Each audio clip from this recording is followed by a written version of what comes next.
Welcome to Just Koryzma, episode 41. I'm your host, Braden Koryzma, and joining me today is AJ Megaman. What up? How you doing, man? I'm good, man. That's good. Good, bro. So AJ, he's huge in the world of dance. Mm-hmm. Like, this man judges, he competes, and he teaches, which is insane. It's awesome. Mm-hmm. So let's start with how did you get into dancing? What kind of got you on the road to where you are today? Well, to get into dancing, I started off with my brothers. They always danced to Michael Jackson, Usher, James Brown, and I remember it was October 2006. I'm doing all the old cranked ass Soldier Boy. Oh yeah. And my brother challenged me. His name's Diaz. He challenged me to a dance battle, and this was it was Halloween, the day before Halloween. And my other brother, Jeff, was like, do it, you can beat him. And I'm like, there's no way I can beat him. And then, we had a dance battle, and I was getting smoked. And then, what happened? My brother whispers, do a backflip. He can't do a backflip. So I was like, okay, I do a backflip. And then my brother Diaz does a double backflip. No. And then he's like, you'll never be better than me. And it pissed me off so bad. So at that moment, I was like, I'm going to be better than him. And I started taking dance classes at my high school. I was on the dance team. I had a dance teacher that also taught me popping. And Crumping. And yeah, the rest is history. That's sweet. Yeah. That's cool. So what's your favorite type of dance to do? Is it the popping and the... That's a good question. My favorite style to do when performing is 100%. It's a style called bopping. Okay. It's an advanced version of miming, but the miming is not in the dance world. Miming is in the acting and theater world. Yep. So if you put miming in the dance world and then you put robotics and animation, for sure, then you will have bopping. That's the easiest definition I can say about my style. That's my favorite to perform on stage. My favorite to just dance is hip hop. Hip hop, okay, cool. Sandra Bus is hip hop. Yeah. All right. I tell people I'm a hip hop dancer, but I'm known as an animator, bopper, popper. Okay, cool. Yeah. With dancing, you started competing. When did you start competing? Well, I was just on the dance team when I was 14, 15 years old.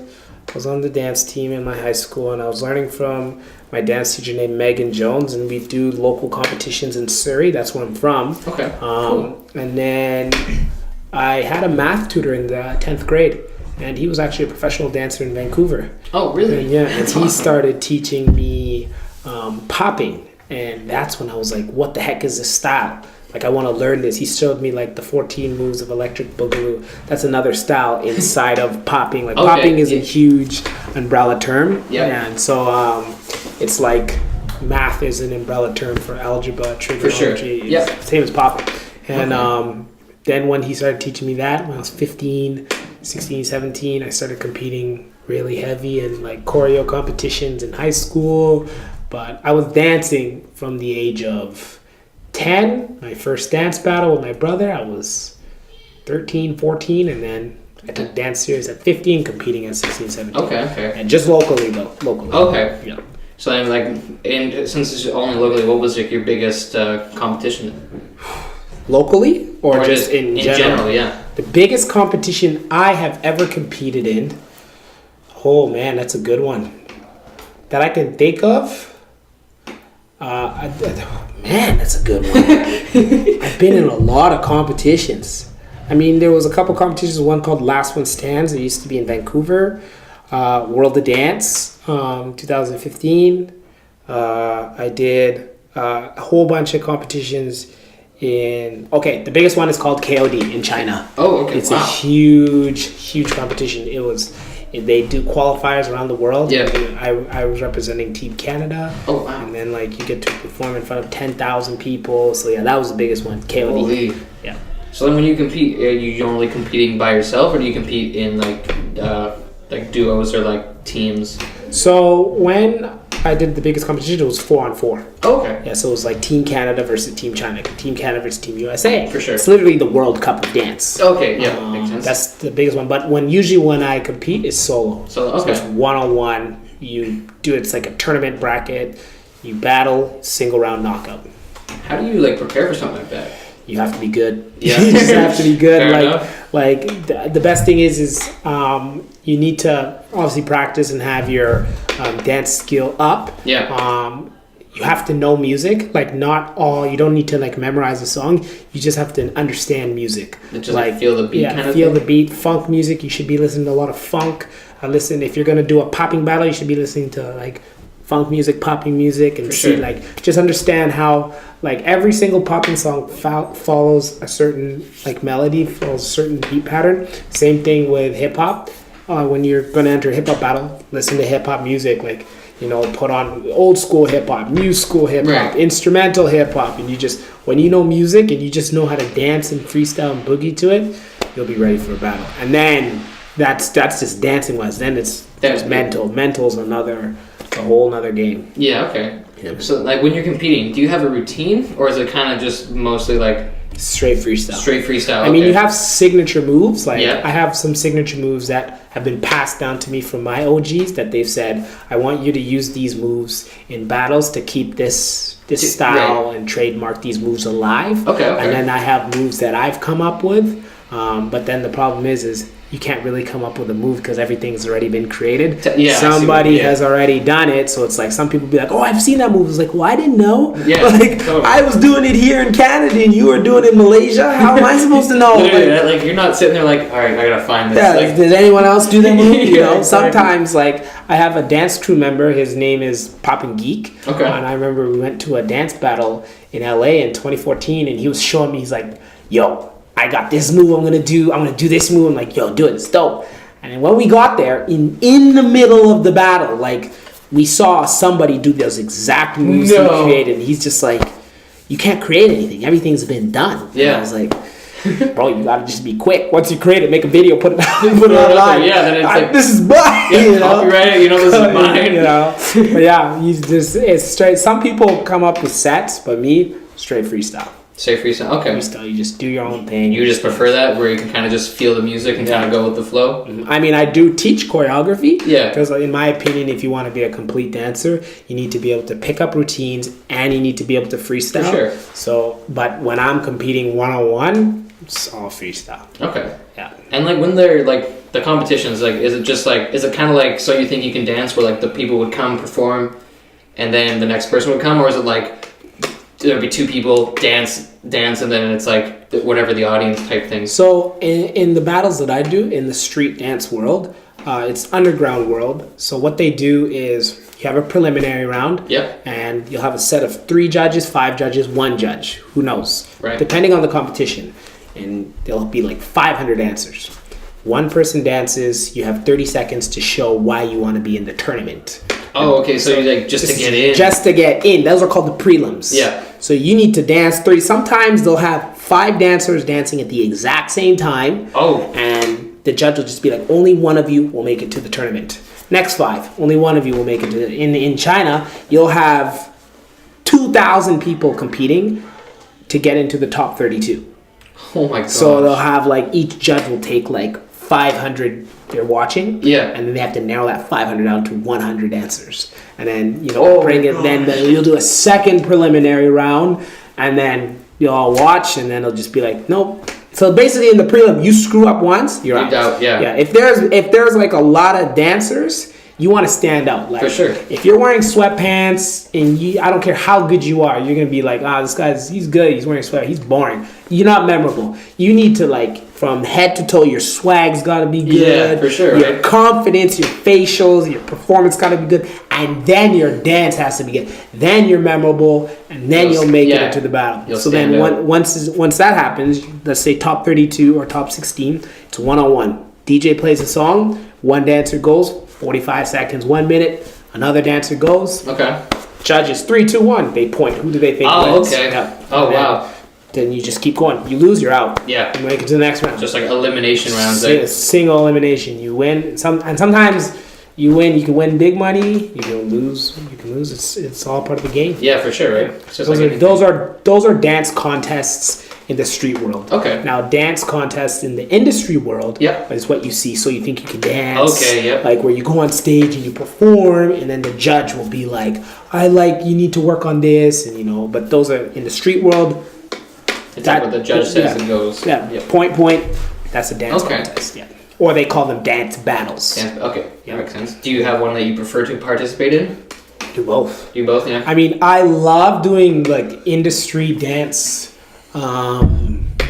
contests. Yeah. Because for me, I love it when someone doesn't even know. Like you see a lot of dance contests, like in the industry, you'll see a lot of the same type of style. For sure. And the style I do, you can't even find 50 people on earth doing that style, bopping. Like not even 20. I can't even count. I can probably count 20 people I know who are like, yes, you guys are boppers. Okay. So when you see a style that's so rare that you've never seen, I love seeing the people go, what is that? For sure, right? Like because when you see like a whole bunch, if you see, let's just say hip hop, you see choreography, contemporary, ballet. And you see that one guy, what is that? It's a robot like machine. Yeah, for sure, right? It's like, I just love to make just blowing their mind. Blowing them. Yeah. That's my favorite. Like I love to perform. Yeah, for sure. Right? And awesome. And it's same in the street world. My style is very rare. I do many different styles of popping, but when I do my style, it's like, holy cow. It's like, stop, wait a minute. Yeah, it's like I love to bring that element in. And other people do that, but that's why I love to entertain. I love to make people be like, what is that? He looks fake. I want to learn that. That's my That's cool. Yeah, that's really cool. So then this is the show called this part of the show, they're called the motivational moment. Mm-hmm. So AJ, what's your passion in 5 words or less? Keep it simple, stupid. Keep it simple, stupid. And so why is that? In planning 10, back in grade 10, the teacher told me when I'm writing an essay, she said KISS, keep it simple, stupid. And I was like, huh. And it stuck with me. Like, it's so great when you have people who don't understand what you're doing and you can simplify it. Like, for example, you have Einstein trying to teach us the theory of relativity. Right. If he can simplify it to our level of understanding, we will appreciate and understand theory of relativity, more. So that's why I always say, like, no matter how good you are, if you can like I tell all my kids, the audience is stupid, so keep it simple, stupid. Yeah. Because the audience doesn't know what you're doing. So you need to simplify your dance, still make it high level. Whatever you do, simplify your speech. Don't talk so fast, don't talk so slow. Like, get to the point. Totally. So keep it. That's my biggest thing. Keep it simple. I like it. That's really cool. I like that. Well, thanks for sharing that. No problem. So then, coming back to the dance, you judge and you teach. So, I guess we'll go with judging. How did you get into judging? Was it just through like people respecting like your level of competition, and they're just like, we would love to see like you kind of get you on a judge level of type thing? Or? So I've judged a lot of dance competitions in Canada. Yep. It wasn't until last year and this year that I've started judging a lot internationally. Like, I did sporadically, but now I'm doing it a lot more. And how you usually get into judging, a lot of organizers of events will see you around and see you compete. Yep. And then they'll say, this guy has a lot of knowledge. Based on like what they hear, because it's all word of mouth. For sure. It's in the streets. Like, that's why I call street dance. Like, this guy is dope. You should get him to judge. He is a fair judge. Okay. He's not going to be biased towards this. He's not going to give whack calls, blah, blah, blah. So a lot of people, like I've been claimed to be a pioneer for the newer generation for animation, even though I consider myself a new generation, and that's an honor. So a lot of people have been asking me to judge because I'm repping animation bopping so heavy. Yeah. And if you usually have an animation or bopper in the style judging, that'll encourage people who do that style to compete, and it brings your demographic more for a dance competition. Okay. And if it's like an all styles dance competition, I do hip hop. I've been learning Memphis juking. I do stepping, gumboot dance, popping, you know. So you're getting your feet wet kind of all the avenues, but right? the ones I specialize is bopping. So Yeah. it's like, oh, he knows other styles. He can appreciate other styles. Therefore, he will be a fair judge. Yeah. And I've done my time. You know, I've been doing this, 15 years now. So, you know, when you've been dancing for 15 years and you've been going around the world and people see you, it's going to be like, yo, get this guy to judge. For sure, right? Yeah, that's how usually you get into judging. Okay. And how do you like judging? Like, do you find it like, have you ever had it like where you're not really too sure, but you just kind of have to make a call type thing? It's hard. Judging is hard. A lot of people I've seen judge dance competitions where it'll be 2 rounds. Yep. And it'll be like, okay, 1 round we're competing and I won. I smoked you round 1. Right. But round 2, you won just by a little bit. But because overall I beat you harder in round 1, I will win. I've seen people judge like that. For me, the way I judge is like rock, paper, scissors. Okay. I don't care how bad you beat me last round, you still won. You know, so a win's a win. So if it's 2 rounds, you won round 1 just by a little bit. But I smoked you round 2, it's still 1-1. Yeah, I get it. It has to go another round. So that's how I judge. Like, that's just the fairest way. That makes sense, yeah. You know, so usually if it's 2 rounds, if it's like that, I'll go tie. My judging criteria, I keep it super simple. Showmanship, dance, and battle. Are you performing? Are you entertaining? Do you have charisma? Your facials? That's showmanship. Dancing. Are you dancing in your style? Like, what type of dance are you doing? And do you understand your style? Battling. Are you smoking your opponent? Are you in your opponent's face, showing them that, yo, I'm going to beat you, I'm going to smoke you, smash you. Right. You do those 3 things, you win. That's it. Cool. And if I do those 3 things and you do those 3 things, then it's like, all right, who did it better? Okay, yeah. And that's just preference at that point. So, right, okay. That's cool. Yeah. Do you ever, like, have you ever, you were saying you started to judge on, like, more of an international level, so you're trying to judge bigger and bigger competitions now. So, like, what's the biggest competition you've judged? Right now, oh man, that's a good question. I've judged a lot. I've judged in China. Wow. I've judged in Europe, but the biggest one I'd have to say, I mean, in the street dance world, is a dance battle called Body Talk. Body Talk. It just happened in Miami. It was just past January. It was the biggest popping battle in North America. Okay, that's huge. That's awesome. And in the industry world, the biggest dance competition I've battled was World of Dance. Okay. The biggest I've judged was World of Dance, and now it's like they have choreo and they have freestyle, like street dance, and I've judged choreography and I've judged freestyle as well. That's cool. Yeah. That's exciting, man. Like that's so cool. Thank you, bro. So like coming to your teaching now. So like, I guess were you competing and you were judging and you're just like you kind of wanted to get into the teaching aspect as well, or did you just kind of want to kind of get kids into your style as well, kind of show them? So that was one of the main reasons why I came to Vancouver Island. I used to, when I was 19, 20, I tried to teach a lot in Vancouver. That's where I was from. Okay. So in Vancouver, not many people came to my classes or my workshop. I'd get like 2 people, 3 people, and I was so pissed. I was like, everyone's saying they want to learn my style, but they're not coming. For sure. Dude, what the heck? So I said, you know what? I'm going to focus heavy on soccer because I was a semi-professional soccer player before dance. Damn. So I did.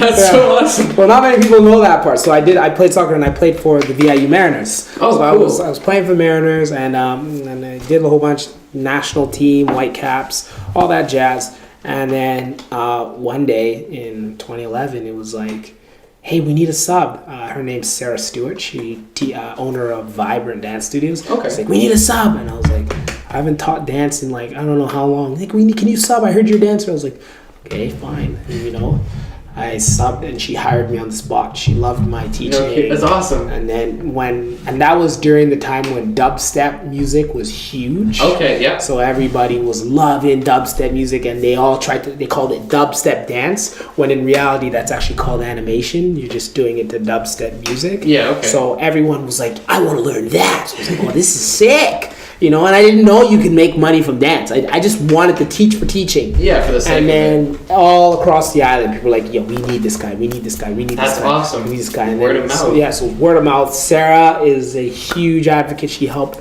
push my word out there. And I started teaching, and now it's like, I was always like, why is it like Vancouver Island gave me the love, but like Vancouver didn't? And I was gonna move back to Vancouver, and I was like, nah, like I like it on the island, you know? For sure. I'm making money dancing, you know? I'm going to school, I'm getting a degree, I'm playing soccer. This is nice, you know? And now, like, as my name has gotten bigger, like people in Vancouver have been wanting to like, hey, you should teach a workshop here, you should teach a workshop here. But it's getting to the point where for me it's like, if I'm gonna teach in Vancouver, it's very exclusive. Yeah. Like, because I was like, you had your chance, like I'm gonna teach you the same thing I was gonna teach when I was 19, you know, and you didn't want me then. Yeah, but exactly. Now if I'm gonna teach, like you gotta come here at this time. I'm not gonna do like a guest workshop. But whenever I travel, I always represent Vancouver, Surrey. That's where I'm from. Of course, yeah. You know, and that's what helped me, like the street dance scene in Vancouver.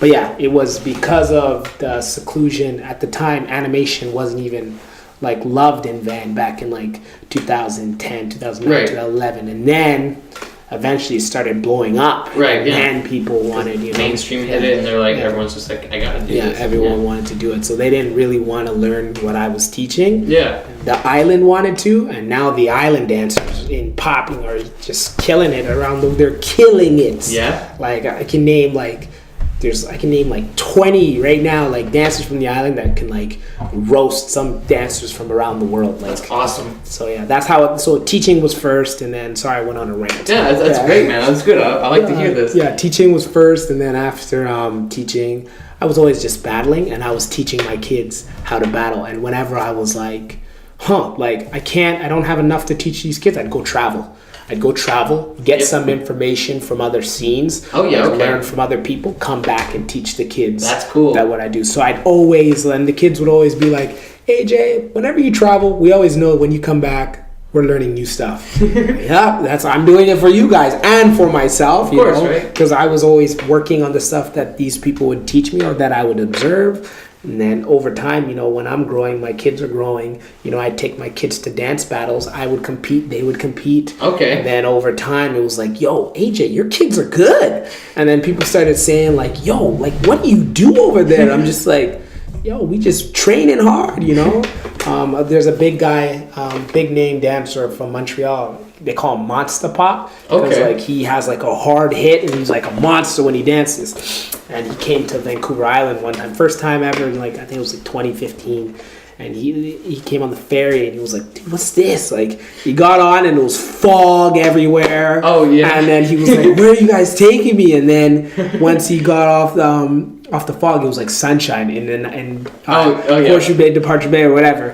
And then I picked him up and I took him to teach a class, and he's like, dude, these kids are monsters. Like they have crazy animation. That's awesome. He's like, yo, this is like a mystic island. So he coined the term. He's like, yo, here, Vancouver Island, this is Mystic Island. Mystic Island. This is Mystic. I like that. And I was like, yeah, that's dope. That's how we do it here. So teaching, dancing, battling, and then it went judging. Okay. Yeah. Cool. You were saying you taught some crews that were like on like NBC World of Dance. So how was that? Like, what was that like?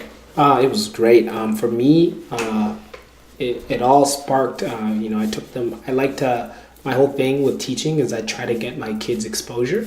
Okay. Like I want people to see, like, yo, there are kids on Vancouver Island that can smash. Yeah, like don't overlook them. Yeah, do not sleep on the island. For like, sure. If you're sleeping, you're gonna get a rude awakening. Absolutely, right. I would take them to LA and stuff, and NBC contacted me saying, yo, we've seen your kids. We want them to compete. And I was like, okay. They told me that put together like 7 or 8 teams, and I was like, I can't. I was like, okay, like what am I gonna do? Like I gotta put together 8 teams. Or like they were like, can you fuse these guys together? I'm like, no, they don't work well together. These guys don't work well together, but these ones work well. So That's cool. I was mix mashing teams, and I just sent in like a whole bunch of groups in the season 3 audition, and then 2 made it through. And it was Funkonometry. It's a duo from Nanaimo and Duncan. Okay. And Minibots. Minibots is it's a crew I formed last year.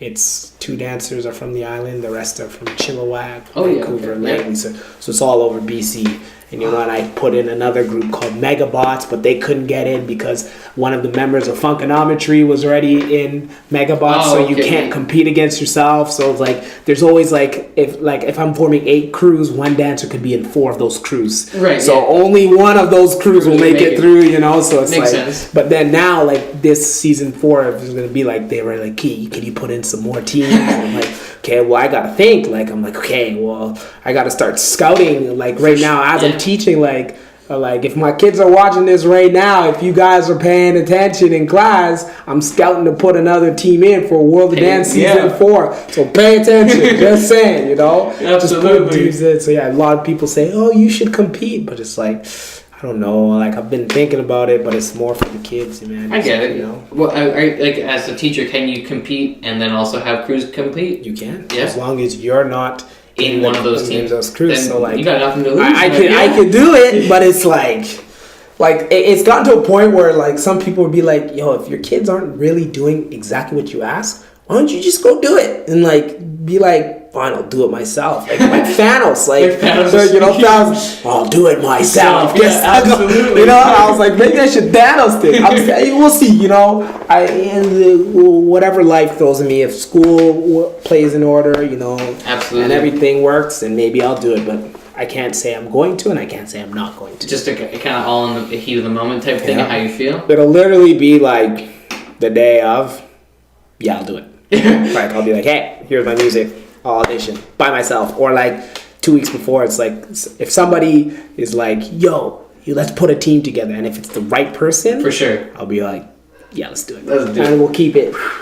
But there is somebody who has asked me, I'm not saying names, for sure, big name dancers asked me to do it for next year, and I'm just it's a lot more tempting, right? It's tempting, They're putting a super team together. Oh, okay. They're like, we want you on the team, and I'm like, that's awesome. But it's a lot of work, For You're traveling back and forth, so I'll have to see. And how many hours are you putting a day in when you're prepping the kids for that kind of thing?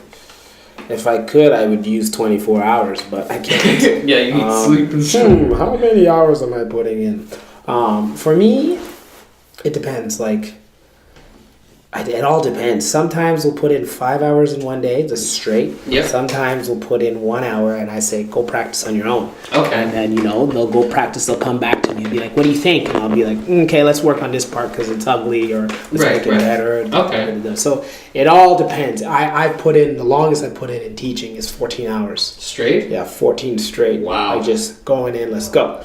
You don't got it. And I'm black and white teacher. There's no gray area. It's either you're good or you suck. There's no yeah, it's totally. But I mean, at least you're not beating around the bush.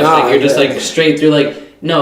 This was great. You need to work on this. Yeah, it's and a lot of people there's certain students, I'll hype them up yo, this is good. But sometimes it's I'll be I know you're good, but we need to work on this to make you even better. For sure. I'm always it is what it is. And I always tell my kids, if you do what I ask, I'm the happiest man on earth. If you don't, I am Thanos. Yeah. I will literally snap you and you will disappear, Yeah, absolutely. That's awesome.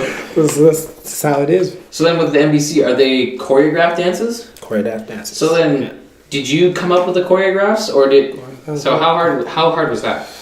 I mean, it's hard because the hardest part with NBC is clearing music. Okay. So does it have? I take it can't be explicit or anything like that. Not even that, bro. It's because there's groups using explicit music. You just get it clean. Okay. It's just the artists. You can't use Drake. You can't use Eminem. You can't use really? It's so hard. Because some artists will just be like, nah, I just won't clear it. The artist will say, no. Oh, the artist is themselves. You're not allowed to use my song on TV. Huh. So it's you're bro, I would smash your choreo, totally. Come on. It's no. And then there's some times where, NBC will just be no, we don't want this song, and it's just we know what will work for TV. So if you can, like for me, if I can get the exact song that I want, choreography is the easiest thing on earth. Okay. I can call choreo in 20 minutes. Yeah.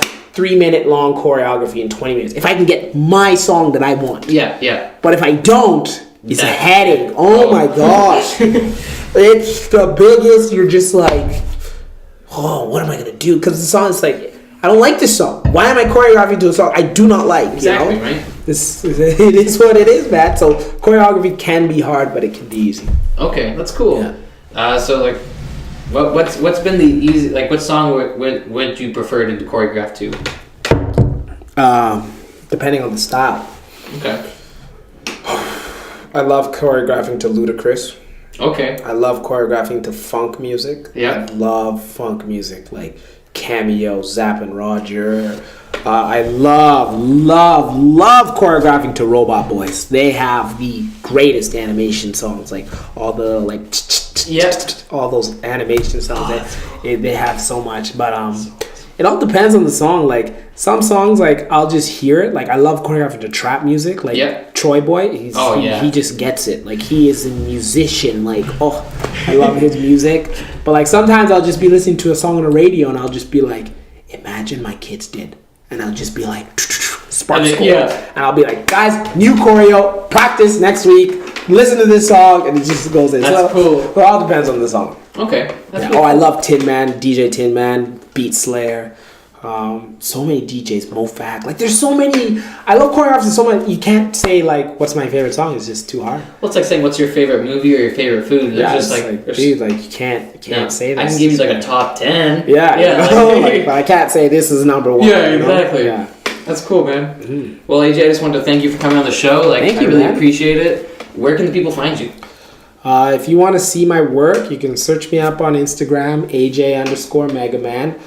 You can search up my Facebook page, AJ Megaman. You can search me up on YouTube, AJ Megaman. Just search up on Google, AJ Megaman, and you can see all my work. And then if you have any questions about dance, just send me a message. I usually respond. Instagram's the best way to get a hold of me. Don't text me. Just like the worst thing. Yeah, do not text me. If you ain't gonna get my number. But if somehow you got my number, don't text me. Especially if I don't know you. Don't text me. That's also true. Don't text me. That's awesome. Make sure you check out AJ. Hit him up about dance because he's the dance master. If you like the show, hit that subscribe button. Check out the other content. Don't be afraid to subscribe and all that stuff. You can find me on Instagram, Facebook, and YouTube at Just Koryzma. And well, thank you guys, and we'll see you guys next time. Thank you again, AJ. Thank you, man.